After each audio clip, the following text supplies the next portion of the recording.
वो 10:30 बजे खोल देना वो हेड ऑफिस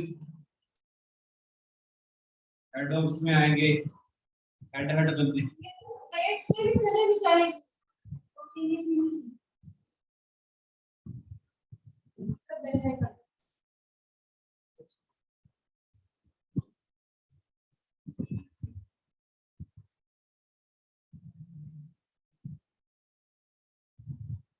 हाँ जी बच्चे, नेक्स्ट टॉपिक है अपना सर्वर, कि हम किस टाइप के वेब सर्वर यूज कर सकते हैं।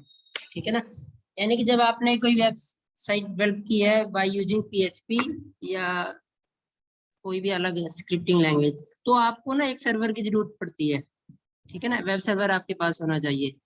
तो you can develop a server in 2 types. हमारे पास 2 ऑप्शन है कि अगर आपने एक सर्वर डेवलप करना है तो जो भी आपको लिए बेटर है, ठीक है ना, वो आप कर सकते हो।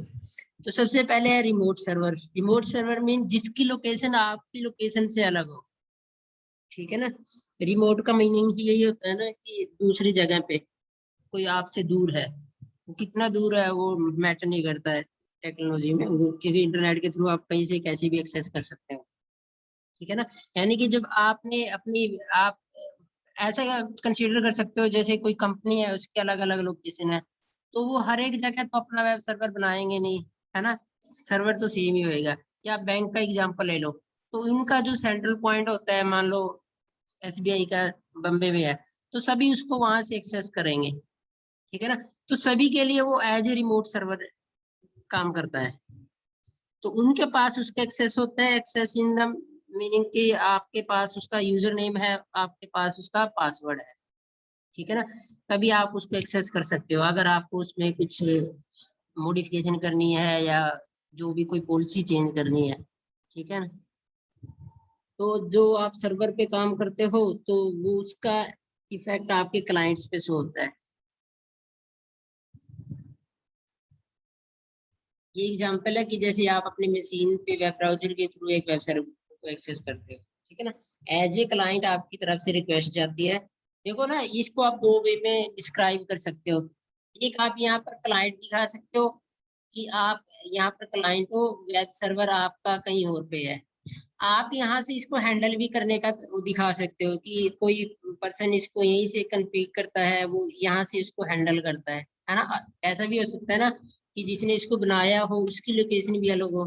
तो ये दोनों के लिए रिमोटली काम करेगा, आपके लिए भी जो एज ए क्लाइंट हो, और उस पर्सन के लिए भी जो उसको डेवलप करता है, उसकी कॉन्फ़िगरेशन करता है।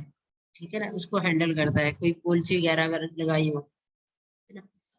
लोकल सर्वर होता है जो आपकी खुद की मशीन पे होता है, यानी कि जो फॉर एग्जांपल आपने एक पेज बनाया, उसको आप रन करते हो, तो जब आप रन करोगे तो उसकी रिक्वेस्ट एक सर्वर के पास जाएगी। या तो सर्वर आपका रिमोटली होएगा या लोकल होएगा। लोकल मीन आपकी जो मशीन यानी कि कंप्यूटर है, कंप्यूटर लैपटॉप कुछ भी हो सकता है, जो भी है, ठीक है ना, उसी के पास जाएगा और वहीं से आपको उस रिक्वेस्ट का रिप्लाई आ जाएगा। ठीक है ना, इसलिए इसको लोकल होस्ट भी बोलते हैं। कि जब हम काम करेंगे, जैसे आप लैब में काम करोगे या आप अपने लैपटॉप पे करोगे, तो आपको लोकल सर्वर बनाना पड़ेगा। ठीक है ना, उसको हम लोकल होस्ट बोलते हैं। वो एज ए लोकल होस्ट उसका नेम है बाय डिफॉल्ट का, कि जो हमारा PHP के जो सर्वर होते हैं वो as a local host by default में उनके नेम है, तो हम उसका नेम डायरेक्ट यूज कर सकते हैं। ठीक है ना, वो मैं प्रैक्टिकली दिखाऊंगा आपको करके कि आप कैसे एक लोकल होस्ट को कॉन्फ़िगर करोगे, उसको कैसे एक्सेस कर सकते हो, उससे आपके डाटाबेस की कनेक्टिविटी कैसे बनेगी। ठीक है ना, बट लोकल में सारा काम लोकल ही होएगा। आपका डाटाबेस भी लोकल होएगा, आपका वेब सर्वर भी लोकल होएगा, और आप जो क्लाइंट हो वो भी लोकल ही हो, है ना। सेम मशीन पर ही सारा काम हो रहा है, तो रिक्वेस्ट आपकी मशीन से बाहर जाएगी नहीं। ठीक है ना, क्योंकि जो रिक्वेस्ट होती है ना, वो रिक्वेस्ट हमेशा पोर्ट के अकॉर्डिंग जाती है। पोर्ट समझते हो, PORT पोर्ट होता है। हाँ जी बच्चे, पता है किसी को पोर्ट के बारे में? नहीं सर। नहीं पता। देखो ना, हमारे कंप्यूटर पे 2 टाइप्स के पोर्ट हैं। एक होता है हार्डवेयर का, देखा होगा आपने, जिसमें आपकी लैन केबल वगैरह लगती है इस टाइप से, है ना। एक होता है कि लॉजिकली पोर्ट होते हैं, ठीक है ना। लॉजिकली हमारी सर जो सर्विस, यूएसबी पोर्ट होता है वो हार्डवेयर का पोर्ट होता है? हाँ वो हार्डवेयर का पोर्ट है, चाहे आपके मोबाइल पे या स्मार्टफोन पे लो, है ना। या हाँ जी बच्चे बोलो, हाँ जी कोई सर। कोई बोल रहा था। मैं ही नहीं कह सर, था, कोई मैंने नहीं बोल पूछा रहा। था। ठीक है, मैं दोबारा से बताता हूँ एक बार। जो आपके लैपटॉप पे आप जिसको टच कर सकते हो, देख सकते हो यूएसबी पोर्ट है या लैन केबल के लिए लगाया जाता है ना। देखा होगा आपने, हमारे इसमें लैब में एक केबल लगी होती है हर एक पीसी के पीछे, वो भी एक पोर्ट होता है, ठीक है। या आप जिस पे चार्जिंग का पॉइंट लगाते हो वो सारे पोर्ट हैं। अच्छा अच्छा अच्छा, ठीक है सर, समझ गया समझ लेकिन गया। वो हमें दिखते हैं कि हमारे डिवाइस पर इतने नंबर ऑफ पोर्ट्स लगे हुए हैं, ठीक है ना, क्योंकि वो फिजिकल अपीयरेंस है उनकी हमारे लिए। बट एक पोर्ट होता है जो लॉजिकली काम करता है, वो काम करता है आपकी जो कंप्यूटर पे जितने भी ऐप रन करती है ना, अलग अलग कोई भी आपने ऐप ओपन की हुई है या वेब ब्राउजर ओपन किया हुआ है या आप कनेक्टिविटी बनाते हो, तो उनके लिए भी एक पोर्ट यूज होता है, उसको भी पीओआरटी से ही डिफाइन करते हैं। बट वो क्या होता है, एक तरह से लॉजिकली काम करता है, ठीक है ना। तो आपके कंप्यूटर पे जब भी कोई सर्विस रन होएगी जिसको प्रोसेसर प्रोसेस करेगा, तो उसको एक पोर्ट नंबर असाइन किया जाता है। अगर किसी आपकी एप्लीकेशन को एक पोर्ट नंबर नहीं मिलता तो वो एग्जीक्यूट नहीं हो सकती, ठीक है। एक छोटा सा एग्जांपल है सिक्योरिटी के लिए, जैसे मान लो अपने यहाँ पर एक सर्वर बनाया होता है, जो सर्वर रूम है ना नीचे, आपने उन लोगों ने देखा होगा अपने डिपार्टमेंट, हाँ तो जी वहां सर। पर हाँ जी हाँ क्या जी। करते हैं, हमारा सर्वर की सारी कॉन्फ़िगरेशन है। तो जैसे हमारा मान लो वेब ब्राउजर 8080 पोर्ट रन करता है, वहां पर ब्लॉक कर दो 8080 पोर्ट, तो आपकी रिक्वेस्ट हमारे नेटवर्क से बाहर जाएगी नहीं, क्योंकि आपके जो वेब ब्राउजर है उसको 8080 पोर्ट चाहिए था, वो तो ब्लॉक हो गया, वो उसको मिलता ही नहीं। तो जो उसकी नीड थी वो तो फुलफिल हो नहीं रही, तो वो एग्जीक्यूट हो ही नहीं सकता, इंटरनेट ही बंद हो जाएगा आपका, है ना। तो ऐसे ही जब भी आप कोई सर्वर बनाओगे तो उसके लिए आपको क्या करना पड़ेगा, एक पोर्ट डिफाइन करना पड़ेगा। जैसे बाय डिफॉल्ट में मान लो 80 पे रन होता है जो हम लोकल होस्ट बनाते हैं, ठीक है। तो 80 अगर पोर्ट काम कर रहा है आपके कंप्यूटर पे, तो लोकल होस्ट यानी कि जो आपने सर्वर बनाया है वो काम करेगा, अदरवाइज वो काम नहीं करेगा, ठीक है ना।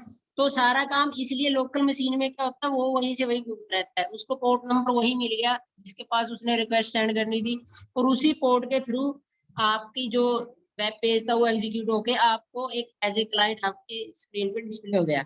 यानी कि सर्वर भी उसी के पास है, उसी मशीन के अंदर, कंप्यूटर के अंदर, और क्लाइंट भी, इसलिए उसको लोकल सर्वर बोलते हैं। सारा काम आपकी एक मशीन पे होता है, ठीक है ना। हालांकि प्रोसेस वही है, क्योंकि जो पीएचपी का कोड आपने लिखा है उसको एक सर्वर चाहिए, वो सर्वर उसी मशीन में है, तो उसको जो पोर्ट चाहिए था उसके पास उसने रिक्वेस्ट भेज दी, उसने उसका रिप्लाई भेज दिया। अगर उसको लोकल पोर्ट वो नहीं मिलता सर्वर, तो वो सर्च करेगा और उसके बाद आपको एरर मिल जाएगा, क्योंकि उसको जो प्रोसेसिंग करने वाला है सर्वर, जो ऐप है, वो तो मिली नहीं उसको, ठीक है ना, तो आउटपुट आएगा ही नहीं। क्योंकि जो आपका वेब ब्राउजर है वो तो सिर्फ HTML के कोड को प्रोसेस करने के बाद आउटपुट देता है, बट जो बीच में आपने अलग कोडिंग की होती है किसी भी स्क्रिप्टिंग लैंग्वेज में, तो उस स्क्रिप्टिंग लैंग्वेज को उसका सर्वर चाहिए, ठीक है ना, जो आपको सिंटैक्स चेक करेगा, जो उस पर सारी प्रोसेसिंग करेगा और उसके बाद आपको आउटपुट देगा। तो ये कई बार छोटे क्वेश्चनों में आ जाता है, but the difference between local and remote server, ठीक है ना। तो आपने ऐसे ही बताना है, जो जिसमें बुक में लिखा है वो भी, अगर आपको जैसे भी समझ में आए। मतलब मैंने आपको फिजिकल वे में भी बता दिया कि आप ऐसे ऐसे उसकी एग्जांपल भी दे सकते हो। आगे है कि आपने वेबसाइट बनाई है, तो उसके भी टाइप्स होते हैं कि किस वे में आपने वेबसाइट को डेवलप किया है, कैसे एक्ट करती है आपकी वेबसाइट। तो वेबसाइट का ना सिंपल सी डेफिनेशन है, कलेक्शन ऑफ वेब पेजेस। जो आपने पेज बनाया है ना, उसको मिला के उनका जो एक ग्रुप होता है उसको ही हम वेबसाइट बोलते हैं, ठीक है ना। सिंपल वे में डिफाइन कर सकते हो वेबसाइट को। अब वेबसाइट आपने बनाई कैसे है वो डिपेंड करता है कि आपने कौन सी लैंग्वेज को फॉलो किया है, ठीक है ना। वो लैंग्वेज स्टैटिकली डेवलप करती है वेबसाइट को या डायनेमिक वे में, ठीक है ना। तो हम बात करते हैं पहले स्टैटिक, क्योंकि सबसे पहले जब भी कोई भी नई टेक्नोलॉजी आती है तो उसमें कमियां होती हैं, तो उसका जो आउटपुट मिलता है वो एक अच्छे लेवल पे नहीं होता है। बट स्टार्टिंग तो कहीं ना कहीं से करते हैं ना। तो पहले स्टार्टिंग स्टैटिक वेबसाइट से की गई कि कैसे एक वेब पेज को बनाया जाए ताकि हम कंटेंट को एक कंप्यूटर पे डिस्प्ले करा पाए, दूसरे क्लाइंट्स भी उसको वहां से देख सकें। ठीक है ना, भी उनको कुछ डाटा एक्सेस करना है तो कहीं ना कहीं हम एक ऐसा कॉमन पॉइंट बनाए, डेवलप करें जहां से सभी इसको एक्सेस कर पाए। तो सबसे पहले स्टैटिक वेबसाइट बनाएगी। ठीक है ना। स्टैटिक का मीनिंग ही यही होता है कि कोई ऐसी पॉइंट जो अपने आप चेंज ना हो, जिसका कंटेंट अपने आप चेंज ना हो। ठीक है ना। जैसे स्टैटिक आईपी पढ़ोगे आप अपने उसमें नेटवर्क में, तो स्टैटिक आईपी का मतलब होता है कि आपने जो अपने कंप्यूटर को स्टैटिक आईपी दे दिया वो चेंज नहीं होगा ऑटोमेटिकली। ठीक है ना। जो है स्टैटिक है, उसकी प्रॉपर्टी उस स्टैटिक है, वो सपोर्ट स्टैटिक को करता है, तो चेंज कैसे हो जाएगा। ठीक है ना। तो इसमें क्या होता है, इसका कंटेंट कभी भी चेंज नहीं होता। लेआउट कह लो, यानी कि जो डिजाइन उसमें बनाया गया है, चाहे आप सर्वर पे मतलब कि आपको बताना पड़ेगा कि यार इसमें यार ये चेंज कर दो, तो वो जो वेब सर्वर के थ्रू उसको हैंडल करता है, फिर वो वहां पर उसमें अपडेशन करेगा। ठीक है ना।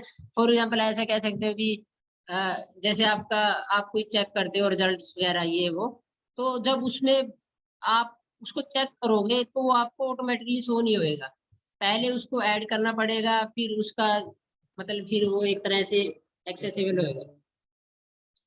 ठीक है ना।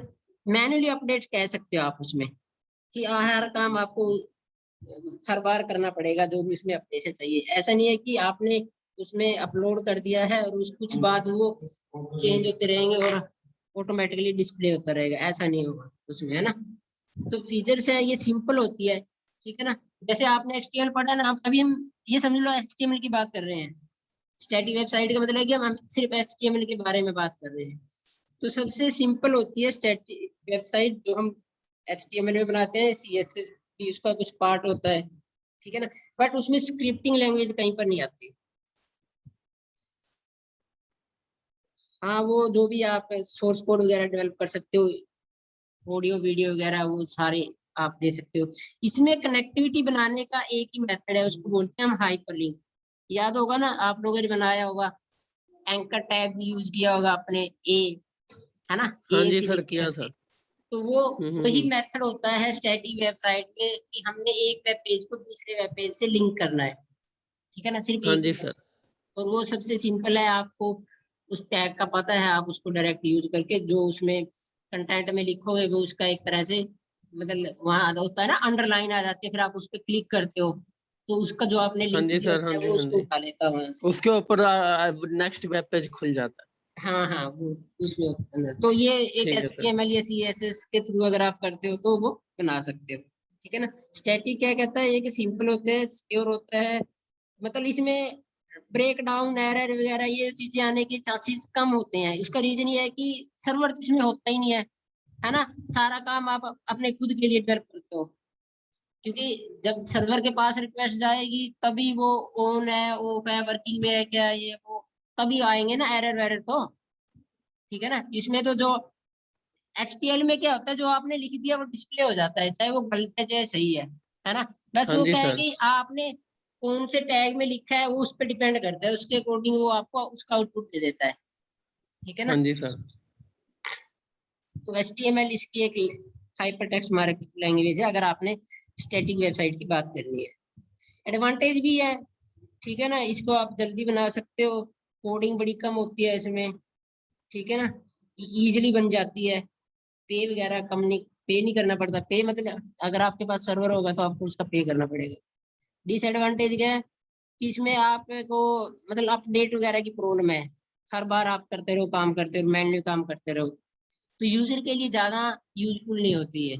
ठीक है ना। हाँ, सर सिंपल इंफॉर्मेशन आप शेयर कर सकते हो, कंटेंट इसका स्टेगनेंट में स्टैटिक रहता है, चेंज नहीं होता है, तो ये इसकी डिसएडवांटेज है। वरना अगर इसमें सारा काम जो ऑटोमेटिकली चेंजेस अपडेशन वगैरह होते रहे टाइम टू टाइम जो आपने डेवलप किया है, तो इसमें काम करना इजी भी होता है HTML में। बट ये उसको सपोर्ट ही नहीं करता, तो हम मतलब एक जो भी थोड़ी बहुत नीड होती है एक वेब पेज में ऐड करने के लिए वो यूज करते हैं। ये इसका एक डायग्राम बनाया हुआ है। हर एक डायग्राम में आप देखोगे हम वेब ब्राउजर की हेल्प से ही एक्सेस करते हैं, चाहे आपकी स्टैटिक वेबसाइट है या डायनेमिक है, या आप लोकल सर्वर की बात करो या आप रिमोट सर्वर की बात करो। क्योंकि जब हम ऑनलाइन की बात करते हैं तो हमारी रिक्वेस्ट हमेशा HTTP प्रोटोकॉल से जाती है, तो वो किसके लिए रन होता है? हमारे वेब ब्राउजर के लिए, ठीक है ना। ये दिखा रहा है कि ये रिक्वेस्ट गई वेब सर्वर पे तो उसने उसको रिस्पॉन्स दे दिया। आप ऐसे भी दिखा सकते हो, इसको तोड़ के भी दिखा दो, अलग अलग दिखा दो, ये दोनों साइड अलग अलग दिखा दो, जैसे आपको अच्छा लगे। जैसे पिछले कल डायग्राम आया था अलग अलग। आगे बच्चे डायनेमिक वेबसाइट्स। डायनेमिक मीन जो चेंज होती रहे, ठीक है ना। ऐसी वेबसाइट्स, ऐसे वेब पेजेस जो ऑटोमेटिकली अपडेट होते रहे, अपने आप चेंज होते रहे टाइम टू टाइम, ठीक है ना। तो जैसे आपकी मतलब कि जो सर्वर है उस पर जो एक तरह से कोड आपने सोर्स कोड डेवलप किया हुआ है, उसके बेस पर ही उसकी अपडेशन होती है। अब इसमें एक पॉइंट लिखा है कि डिफरेंट विजिटर के लिए सेम सोर्स कोड से अलग अलग फाइल कंटेंट मिल सकते हैं। वो कैसे होते हैं?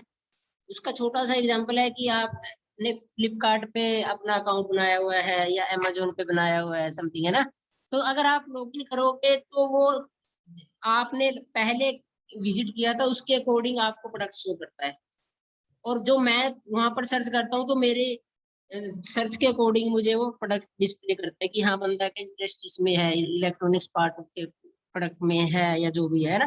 तो वो चीजें डायनेमिक वेबसाइट पर ही पॉसिबल है, ना कि स्टैटिक पे, ठीक है ना। क्योंकि वो क्या करता है, डाटाबेस से देखता है कि इस यूजर ने लास्ट टाइम कैसे कैसे डाटा को एक्सेस किया था, तो वो पॉइंट्स उसको पहले दिखाई देते हैं, क्योंकि उनको लगता है ना कि बंदे का इंटरेस्ट इसमें है, ये कस्टमर यही प्रोडक्ट्स को परचेज करेगा, ठीक है ना। तो इसलिए कह रहा है कि डिफरेंट विजिटर के लिए अलग अलग कंटेंट डिस्प्ले किए जा सकते हैं, बट सोर्स कोड यानी कि सर्वर तो एक ही बनाया हुआ है, कंटेंट सारे सर्वर पे ही है, बट वो क्या फाइंड आउट करते हैं कि कौन सा विजिटर, कौन सा एंड यूजर किस टाइप का कंटेंट्स को ज्यादा एक्सेस करता है, ठीक है ना। उसको वही प्रोडक्ट शो किए जाए ताकि वो उनको परचेज करे बार बार।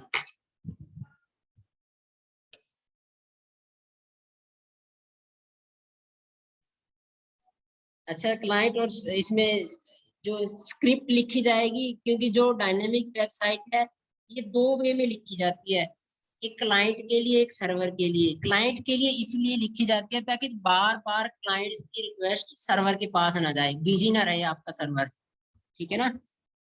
तो जैसे कुछ काम होते हैं, जैसे ना आपने एक बार अपना मान लेते हैं अकाउंट जनरेट कर लिया है, तो अब जो अकाउंट जनरेट हो गया वो एक तरह से क्लाइंट की साइड पे होता है, बार बार ये उसको चेक नहीं किया जाएगा, एक बार उसकी वेरिफिकेशन हो जाएगी। आगे हम पढ़ेंगे, वर्ड आएगा कुकी वगैरह, है ना, पहले भी आपने पढ़ा भी हो शायद। या हम कुछ वेबसाइट एक्सेस करते हैं तो उसमें लिखा आता है कि this website send you information by using cookies, ये वो करके ऑटोमेटिकली मैसेज आते रहते हैं, डिस्प्ले करते रहते हैं। तो वो कुकीज क्या हेल्प करती हैं किसमें? हमारी स्क्रिप्टिंग के लिए, ताकि बार बार आपके सर्वर के पास रिक्वेस्ट न जाए। क्योंकि हो सकता है कोई सर्वर ऐसा भी हो जिसकी बहुत ज्यादा डिमांड होती है, बहुत ज्यादा यूज होता है, तो वो नहीं चाहते कि हर बार क्लाइंट उनके सर्वर को डिस्टर्ब करे, बार बार रिक्वेस्ट सेंड करे। तो कुछ मतलब कंटेंट्स हम क्लाइंट साइड के लिए भी डेवलप कर देते हैं ताकि उसकी वेरिफिकेशन बार बार ना करनी पड़े, ठीक है ना। इसलिए इसमें दोनों वर्ड यूज किए गए हैं कि आप क्लाइंट साइड स्क्रिप्टिंग भी यूज करते हो और सर्वर साइड स्क्रिप्टिंग भी यूज करते हो, है ना। ये बच्चे एग्जांपल हैं। उसका एग्जांपल सिंपल है, स्टैटिक का आप HTML CSS दे सकते हो, इसमें आप PHP ASP .NET JSP Python भी लिख सकते हो, पाइथन का बड़ा यूज होता है आजकल, ठीक है ना। ये इसका एग्जाम्पल है। देखो पिछले जो डायग्राम था स्टैटिक वाला है, मैं उसमें डाटाबेस नहीं दिखाया गया था, क्योंकि डाटाबेस उसमें होता ही नहीं है।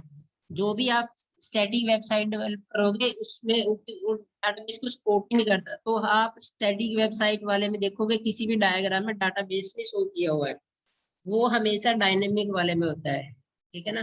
तो डायनेमिक में बाय डिफॉल्ट में जो भी लैंग्वेज है वो किसी ना किसी डाटा बेस को सपोर्ट करती है, ठीक है ना। जैसे कल मैंने बताया था कि जैप वगैरह माई एसक्यूएल को सपोर्ट करता है इस टाइप से, ठीक है ना। माई एसक्यूएल बहुत ज्यादा यूज होता है ऑलमोस्ट हर एक स्क्रिप्टिंग लैंग्वेज के लिए। ये बच्चे इसके फीचर्स हैं, फ्लेक्सिबल होता है ना, इसमें यानी कि चेंजेस ऑटोमेटिकली चलते रहते हैं। इसमें आपको हर बार एक रिक्वेस्ट सेंड नहीं करनी पड़ती वेब सर्वर को, ठीक है ना। उसमें जो टाइम टू टाइम है अपडेशन होती रहती है। आप वेबसाइट को कुछ वेबसाइट आप ओपन करके देखोगे तो उसमें कुछ टाइम बाद ना आप देखोगे कंटेंट्स चेंज हो जाते हैं, ठीक है ना। चाहे कोई वीडियो शो हो रहा हो या कोई इमेज डिस्प्ले हो रही हो या कोई कंटेंट्स मूव हो रहा हो, है ना, ऐसी ऐसी एक्टिविटीज शो होती रहती हैं। तो वो क्या है, उनको इतना फ्लेक्सिबल बना दिया कि time to time content change होता रहे यूजर के लिए, ठीक है ना। एक टाइम यूजर को कुछ कंटेंट शो हो रहा है, उसके बाद ऑटोमेटिकली उसमें कुछ कंटेंट और शो हो गया, ठीक है ना। उसका एग्जांपल आप ये ले सकते हो, जब आप यूट्यूब पे कुछ सर्च करते हैं ना, कई बार हमने एक कंटेंट को सर्च किया तो जो साइड में वीडियोस या कोई भी उससे रिलेटेड कंटेंट डिस्प्ले होता है, कुछ होता है, नेक्स्ट टाइम क्या पता अलग दिखा दे वो, है ना। वो चेंज होता रहेगा, जरूरी नहीं है कि आपने एक बार सर्च किया तो वही आपको दिखाई दिया कुछ सिमिलर कंटेंट। तो ये क्या है, ऑटोमेटिक कंटेंट को अपडेट करते रहना, जैसे न्यूज इसका एग्जांपल डाल दिया है।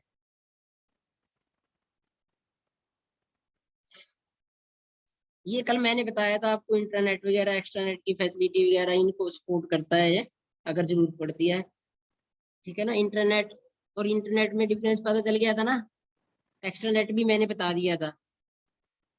वैसे नेटवर्क के पार्ट हैं ये, आपके नेटवर्क के सिलेबस में भी आएंगे, उसमें भी आपके लिए हेल्प हो जाएगी।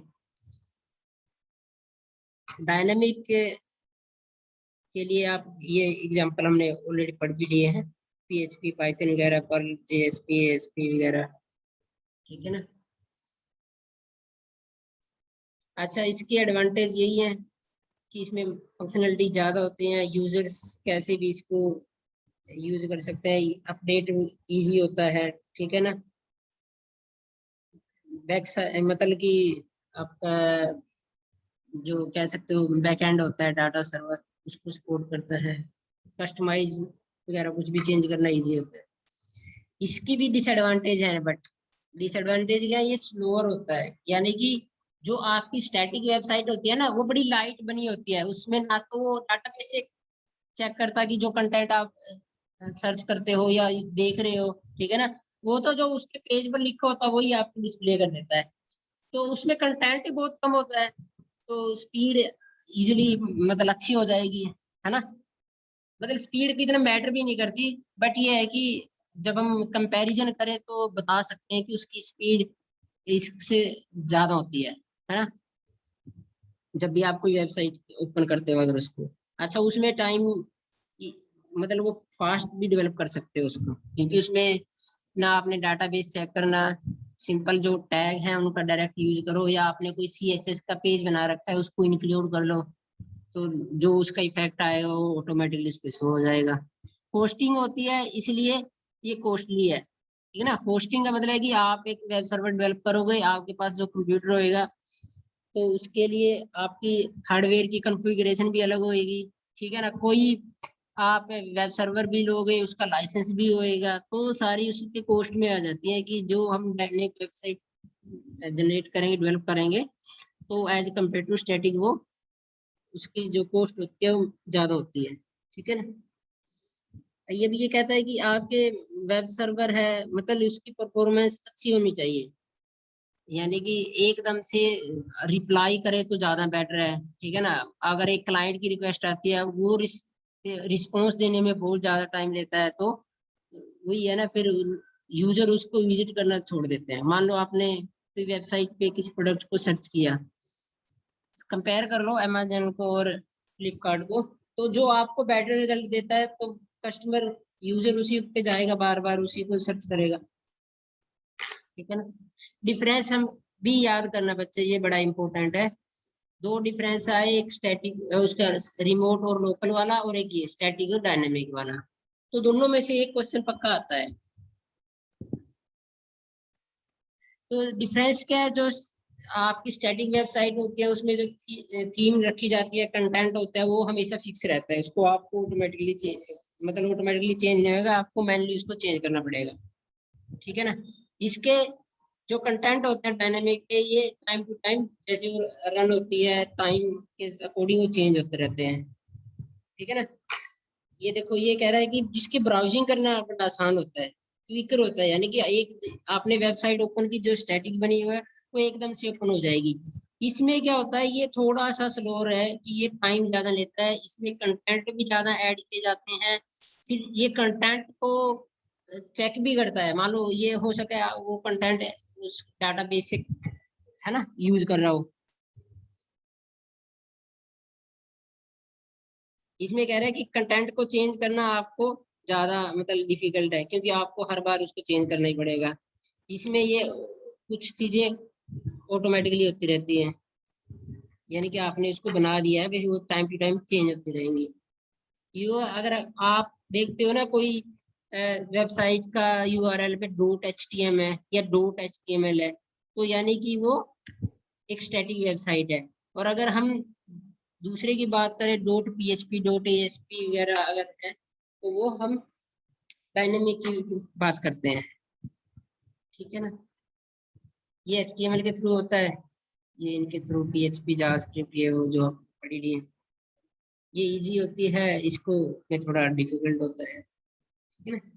अच्छा वेब सर्वर होता है, इसके बेस पर भी हम PHP को यूज कर सकते हैं।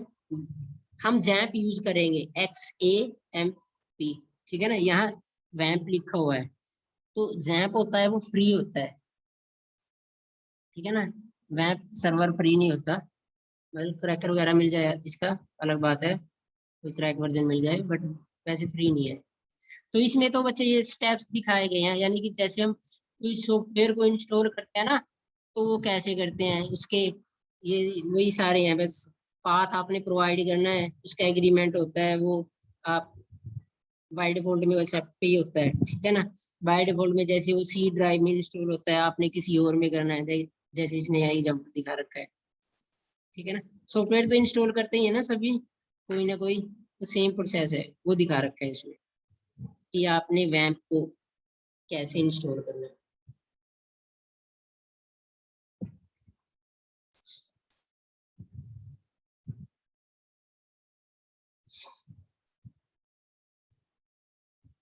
ये मैं कल बताऊंगा आपको कि PHP में हम फाइल वगैरह कैसे सेव कर सकते हैं, और उनको आप कैसे डिस्प्ले कर सकते हो अगर आपके पास PHP की कोई फाइल है।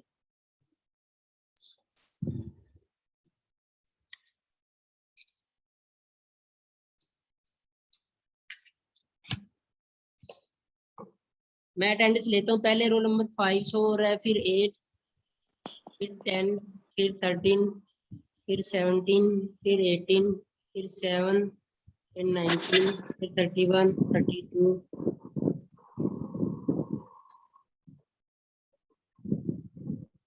Sir 12 roll number. एक मिनट बच्चे रुक बबली। जाओ, एक मिनट रुक जाओ बबली। 32 के सर बाद कौन 4 सा है? प्रेजेंट। एक मिनट बच्चे, एक मिनट। 27 हो सर गया, 4 प्रेजेंट।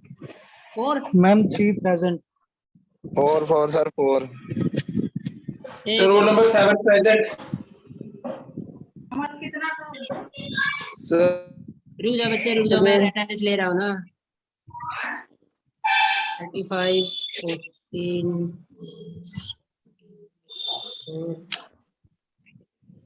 सर 31।